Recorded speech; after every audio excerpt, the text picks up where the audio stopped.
Welcome to Go Tell Mom. I'm Dianna Kelly. My co-host is Sheri Waltz, and we're moms and educators who enjoy guiding young lives, not just those of our own kids and our own fur babies. We're not psychologists or doctors, but we do know how to dig up advice from those who are, and that's what we'll share with you. If you have something to share with us, remarks, questions, tales of your own adventures in parenting, please leave us a comment on our website or our Facebook page. I wanted to talk about procrastination in this podcast, but I kept putting it off. My dad used to say I was a procrastinating champion. When I was a kid, my mother was always nagging me to finish things. My homework, the dishes, organizing my closet. I just couldn't seem to get it done in her time frame. I'd like to say I eventually outgrew my procrastination. But even as an adult, I'd crave deadlines and then creep up to them on little cat feet at the last gasp. I swear that's one of the reasons I went into radio, to make sure I had a finish line throughout the day that I had to reach at a certain time. I'd like to say I trained my kids to do better than their mom, but not really. In my daughter's case, it's usually she wants to make sure her tasks are absolutely perfectly done. HealthyChildren.org says perfectionist kids set unrealistically high standards for themselves, and then they worry about failing. Hence the reluctance to finish the job. Dr. Kenneth Ginsburg suggests focusing on the process rather than the outcome. Do you like having your clothes that are in the same color hanging together? Or would you rather see all the pants in a group? Or all the summer clothes in one section? The process can actually be fun. I always kind of felt like it was therapeutic. Of course, there are times when you have a not fun task, like a science project. My daughter would find the easiest project to do because it's not her jam. But my son would get jazzed, come up with this really creative idea, start working on it, and stall out. In his case, he'd finally recognize the enormity of what he'd chosen to accomplish and feel overwhelmed. Like the time he decided to make a camel for class in the second grade to explain how they saved water. We're talking a papier-mâché camel about the size of a Great Dane. The night before it was due, I was helping him soak and wrap strips of newspaper around the frame that he'd constructed, and then use a hairdryer to make it dry enough to paint. Fortunately, he had a wagon to prop it up in so he could move it when it had to go up the street to school. Kids frequently procrastinate on projects when they feel overwhelmed or they're not clear on the instructions. Anna Levy-Warren says in Organizational Tutors, it's all about breaking assignments into manageable pieces. Set up a schedule for the project. Figure out what needs to be done. Like my son designing his camel, building its frame, then tearing paper into strips, dipping them in Mod Podge, then wrapping the frame, then drying the wrapped creature, and then painting it the color of a camel. And when it's done, take a picture of the masterpiece and let him know you're proud that he accomplished the task. So why do parents procrastinate? Because you know we do. Gee, what a mystery. I'd tell myself I'd bring the clothes up from the laundry to put away before I got to an editing project, and somehow that turned into reorganizing a drawer, checking email, and Googling something I had absolutely no need to know. Why do we do this to ourselves? Chastity Bow from ChattanoogaMoms.com says procrastination isn't always a bad thing. Sometimes it's a gentle reminder that sometimes we need a little time to breathe, to think, to gather our thoughts. When we leave something on the to-do list for a little longer than we'd like, we're giving ourselves space to think about whether it's something we really need to be doing today. Does it need to be done today? Sometimes it can wait until tomorrow, or better yet, it's not as urgent as we thought, unless of course it's getting your tax forms in. So today, Sheri Waltz and I will chew on the I'll do it later stuff.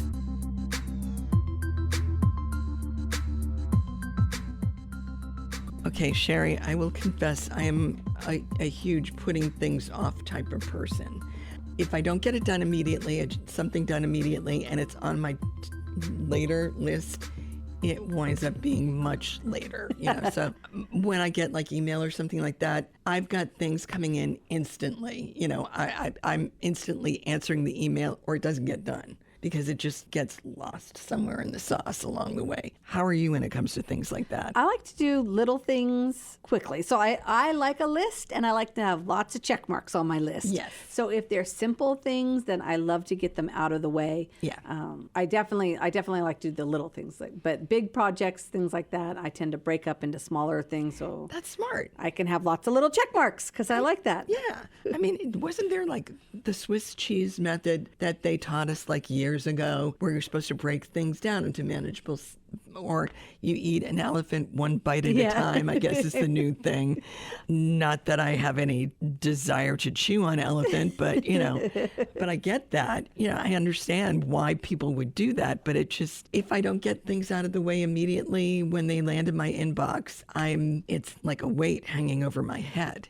And I don't like that feeling. Yeah, definitely. That's how I feel. I feel like if I can't get them accomplished, then it weighs on me. Like just the other day, we had some project came up and they wanted it done by May 1st, and I told the coworker that I was working with, I'm like, no, we're not waiting until May 1st. Like I'm not. It's a simple project, and we're just going to get it done. So I scheduled the meeting. I did the legwork. We met. We submitted it. It's done. It's off my plate.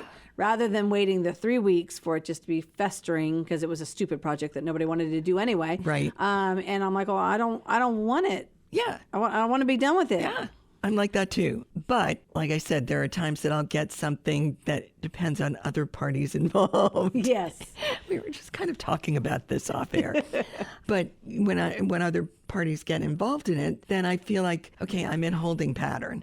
Yes. And I'm missing things like emails that I should be getting on this project because to me, it's kind of still on hold over here. And they'll say, well, I sent you an email on that. And I'm looking through literally 103 emails before I find it. Yeah. And I don't care what they say about, if you check search, you'll find something. Well, not if their name didn't come up in it and you were sent something through the digital superhighway that doesn't make sense to logical souls like us, I find the search function on my phone does not work that well. Yeah. And if I'm on a computer, then I usually can find the email, but most of the time I'm doing email on my phone. Right. And so, if it doesn't come up, then I just get frustrated. Yeah. And then I want to put it away and not deal with it. But Or you force everybody to comply with, hey, why are we waiting? What's the point of waiting? Yes. Why aren't we doing it now? Yes, I like to force people to comply.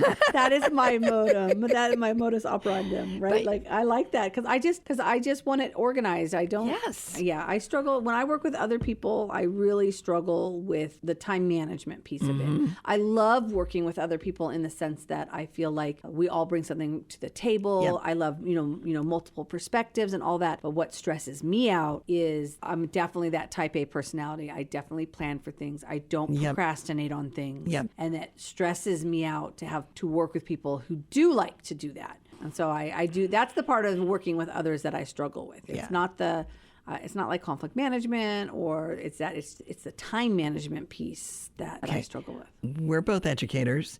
What do you do when you come across a student that's running into something like that where they don't have time management skills and you really would like to? So I try in my class to do scaffolded exercises. So like when we have like a big speech that's due, they don't just work on that speech and then 3 weeks from now they turn in a speech assignment. Right. It's like every either class period or every week there's a portion of it due and then they get points for that and I always tell them the points of the daily activities count for more than the finished product counts at the end in terms of like their outline. And that way they're not putting things off until the last minute. You are so smart. But not really. So I would say that there will be I think the students that benefit most from it are the students who probably without that would have been working on it anyway. Yeah. And I still find that I still have the students that, that because it's just an activity and then the outline is due 3 weeks from now, they still in their brain think they have till 3 weeks. And I'm always like, just so you know, that end product is worth 10 points. Yeah. All of these activities are worth 75. Yeah. So you determine your own grade. It's like... And put your own worth on whatever your time is. Yes, exactly. Yeah. Whatever you decide is your time. So, right. But I definitely find that students struggle with time management. I think we all do. I mean, we all have pressures, but I think students especially are in that unique position where they have multiple classes with multiple deadlines. And usually multiple jobs as well. Exactly. I was going to say, and then work, and then you also add on to any family obligations that they might have. Right. That it is difficult. Mm-hmm. It's difficult. I know my daughter's going back to school, and she's constantly calling me to complain about something, and I'm like, just do it. Just get the work done. Get her done. But she's like, no, I want to play on my Switch today. I'm like, okay, whatever. Yeah. Yeah. Well, my son's kind of like that too. It's like, okay, you sent in the FAFSA. Have you registered for class yet? There's always that. There's always something going on with them. That there are certain personalities that like to put things off to the last minute. Yes. Now, I went into an occupation where deadlines were all the time. Yes. You have to do that. And I did that because I didn't want to procrastinate, because I knew if I let myself follow that path, nothing would ever get done. I'd be reading books instead of going to work, and that's not good. That's not healthy. It helps my vocabulary, but other than that, there's that. But I think that when you're training kids to value not just your time, but their time. Yes. I think maybe part of it is they don't value their time. They don't think their time is important. No. And I get it, because right now, and again, at their age and all of that, their time is not worth money right now, like for the most part, right? Like it's about studying, or it's about, eating or cleaning their bedroom, and they just don't see that perspective. But I think when we look at it and we think, like, I could spend 2 hours doing this, and how much is that worth in terms of something else? I think we just, as an adult, you have more to compare it to. Yeah. Whether that's like your actual hourly, salary, or whatever that looks like, or even just how you want to spend your time. But I think that they don't have that perspective yet. And so for them, I remember when I was young, like the days were long and, and you had nothing to do, and you really could put off a lot of stuff. And sing in the sunshine. Exactly. So I think it's part of their learning about how to navigate the world is about how to not procrastinate, how to set up whatever checks and balances that they personally need. And I think the hard part for us as parents is to figure out how to help them navigate. Like, I don't want them to implement my systems, because my systems work for me, because my brain is hardwired a very specific way. Right. It might not work for them, but I want them to figure out something to do. Like, how are you going to manage the multiple responsibilities that you have? I mean, that's not irrational for a parent to think that way, but what happens when they don't? When they do that, I'm going to put it off till later, and then there's no time in later. I mean, do you think, my first reaction is, oh my gosh, how can I help them catch up? I was just going to say yes. Probably shouldn't be. It shouldn't be, but my immediate response would be, let me fix it. Yeah. What do I need to do to fix it? Oh, it's 2:00 in the morning. I'll go drive over and get this. Or I'll, we'll do this. Or I'll contact the teacher and see about, And definitely my initial response at times as a parent hasn't been for them to be a learning tool. Right. I wish, thinking back on it, I had done more of, these are the natural consequences of your actions. Yeah. But that's not what I did, and now looking back on it, I'm like, oh my gosh, here's some money for therapy. Oh, man.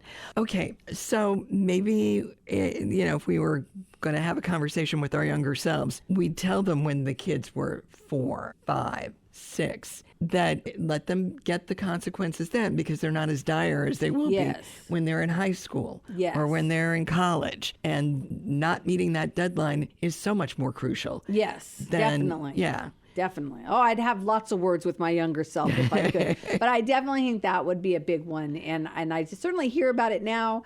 And I hear people, they talk about parenting styles and they talk about those natural consequences. And I was like, I really wish I had done that more. Again, I think I like your idea when they're much younger. Yeah. Because then it's not impeding them from getting into the college or getting that grade that could go with them or whatever that looks like. So when they were very young, it would have been smart to be thoughtful. And I think we talked about this last time, was just, when you're in the moment, when you're in the thick of rearing a child, those things are so hard to look beyond. Right. Because you're just dealing with dirty diapers and dinner on the table and having to be somewhere and all of those things. And it really is difficult to think long term on it. You're in survival mode. You're just trying to get through the day. Yeah. And now that I'm outside of that mode, looking back on it, definitely, I think we should all value more like going to parenting classes and reading books on it and doing all those things probably before you get into the parenting mode. Right. Because once you're in there,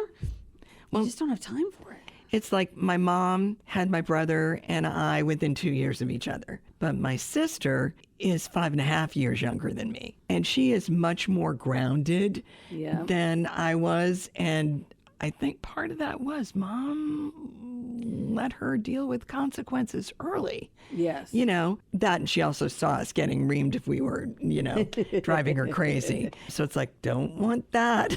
So I'm going to behave myself this way. But with my kids, they're 18 months apart. Yours are too. Yep. And you look at that and it's like, yeah, survival mode. You're just getting from point A to point B and you're hoping like heck you can recharge the batteries in between. Yep. And that's not always the case. And there are philosophers, for lack of a better word, that will say that you need to take, even if it means that you're putting off something, you need to take kind of an inventory of whether or not what you think is so crucial to get done right now really needs to get done right now or really needs to get done at all. Yes. Yes. And learning how to prioritize things Yeah. and determine, because I think even at work, we all say yes to things and we just stack them up. Yep. And really, if you just did a hard look at all the things that you think need to happen, maybe they don't all really need to happen. Exactly. Anymore. One of the things that I do like is that my organized friends like you will put things on calendars and we click, with each other and say, yes, I can accept this meeting or whatever. The ones that drive me crazy are the ones that don't say that to me. Yes. And I have a meeting with them that they sort of told me in passing in the hallway. And I'm like, I forget it between the hallway and my office. I certainly forget it between the hallway and 3 classes, So it's not that I'm trying to put it off. It's just that it didn't lodge in time. So you really do need to have systems in place. I don't know how people don't live without a calendar. My kids, they don't use, I'm just like, I could not survive. If I did not have one. You got me using mine, by the way. I use it for every single thing. I mean, even just simple things like I'm headed to the post office after this. It's in my calendar. I just, everything that I do is in there because That's then awesome. I don't forget it. And then when I look back and I'll be like, oh, did that happen? I'm like, yeah, it's in my calendar. It happened.